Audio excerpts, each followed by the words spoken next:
हमार गाना देखे खातिर हमार चैनल के सब्सक्राइब करी और बेल आइकन के जरूर दबाई।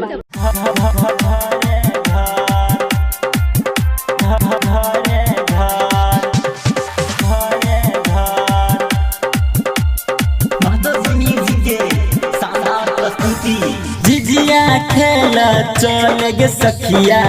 गाँव के पीपर बातर गे झिझिया खेला चल गे सखिया गाँव के पीपर बातर बरहम बाबा जे फेरत नजरिया गे बरहम बाबा जे फेरत नजरिया घूमबै गे घरे घर बरहम बाबा जे फेरत नजरिया घूमबै गे घरे घर।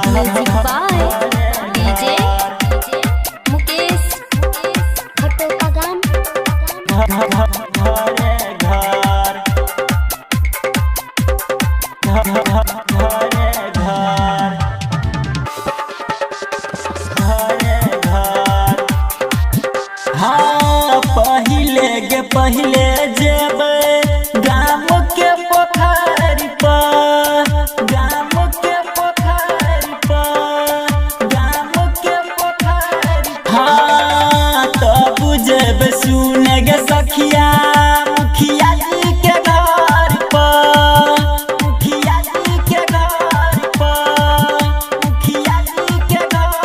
हाँ तब जेबै सुन गे सखिया मुखिया जी के घर पर गे सखी सहेली के लगे अइहे तो पने गे जरे गे सखी सहेली के लेने अइहे तो पने गे जरे जार बरहम बाबा जे फेरत नजरिया गे बरहम बाबा जे फेरत नजरिया घूमबै गे घरे घर बरहम बाबा जे फेरत नजरिया घूमबै गे घरे घर।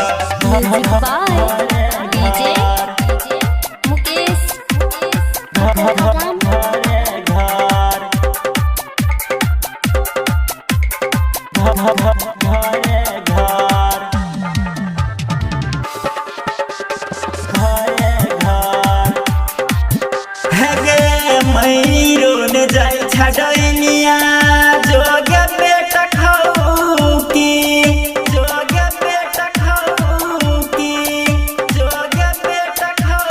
हे गे घुरी कथा कहै छ हमारा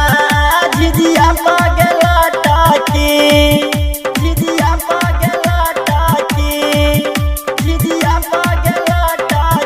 हे गे घुरी कथा दैनिया झिझिया पाके खचरी हे गे झिझिया के ऊपर जे तकड़ा दैनिया त देबोगे तोरा बेटा के बोल हाँ सिंगर जयंत डीजे मुकेश के कही कगे देबोगे तोरा बेटा के बोल बरहम बाबा जे फेरत नजरिया गे बरहम बाबा जे फेरत नजरिया घूमबै गे टोले टोल बरहम बाबा जे फेरत नजरिया घूमबै गे टोले टोल।